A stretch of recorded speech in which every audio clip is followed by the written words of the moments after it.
Hi, here's Shirley, and let's start our speech. Invasive species is a new concept for many people.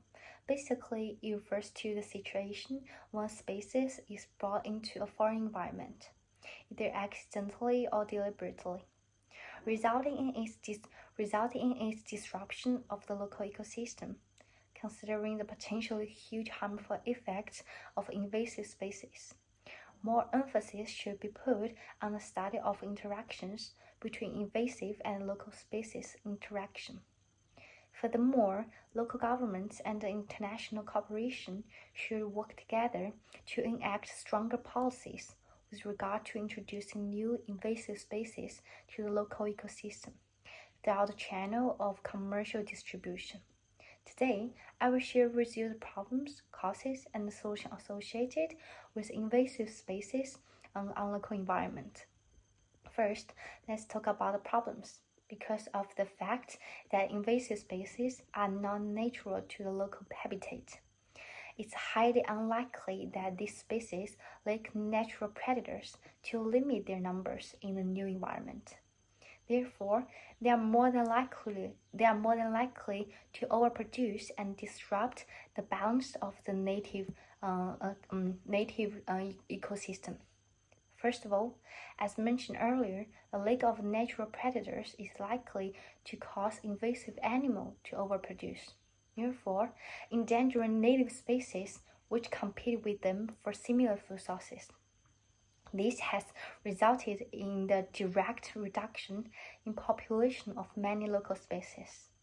According to the Biology, July 3, 2021, Himalayan balsam as an invasive species greatly disrupted a majority of Europe during the last century, causing reduced species richness and diversity in 11 to 300%.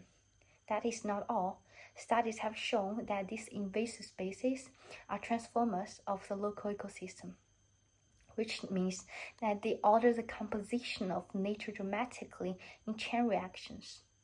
According to the same report, one other significant impact caused by Himalayan balsam is that it's able to dramatically change profound aspects of an ecosystem top of native biodiversity, such as the entire nitrogen cycle, erosion control, and pollination. On the other hand, one major reason why these invasive species are so dangerous is because they are extremely difficult to control or eradicate, if not impossible.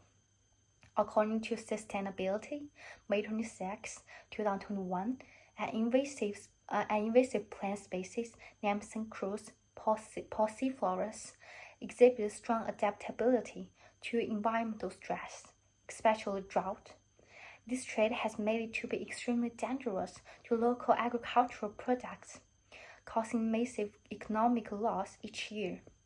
According to Resources, May 17, 2021, it's concluded that the eradication of certain invasive plants is simply impossible, due to the fact that it easily integrates itself into the transformation of the local ecosystem.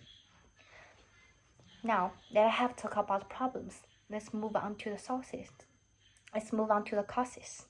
Despite the aforementioned various harms caused by the invasive species, one major cause that this problem persists over centuries is that there is no effective policies designed to specifically target this problem. Policymakers in general are having a hard time putting constraints on commercial-related activities simply because of the largely negative economic consequence of doing so. For instance, many local governments are reluctant to put further constraints on imports because of the huge profit involved. According to Earth and Environment Science, number 744, 2021, the red cloud crayfish is an extremely invasive species in Lake Lido. But the local governments still failed to implement policies to prevent its wide distribution because of economic interests. Now that I have shared the causes, let's look at some solutions. With the fundamental cause in mind, One major solution proposed is to increase our understanding of these invasive species, especially their impact of the local impacts on the local ecosystem. Particularly knowing the specific interaction between the invasive and the local species help us to know more about how to eradicate them more effectively. For instance, extensively studying the competitive relationship between local and invasive species helps us to know what to do to help the domestic species win this competition. According to original research, January 15, 2020, a group of scientists in China have successfully utilized modified local species to effectively eradicate invasive species by closely studying the growing environment of both sites. On the other hand, we already have a dense number of successful examples of keeping invasive species under control. Given the fact that the government recognizes its potential threat and is willing to commit. According to advances in environmental engineering, number 444, 2020, the control of the invasive species Solidago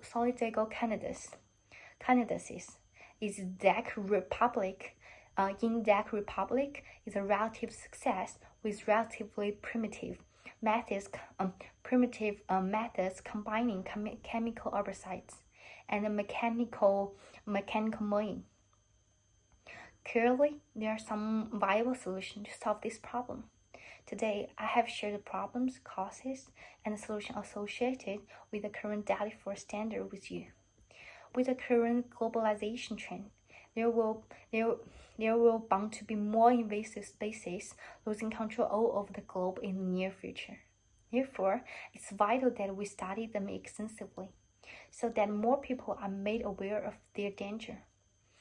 Ideally, we need governments to impose regulation on international trade as well as making active efforts in putting the already existing invasive species under control. Thank you.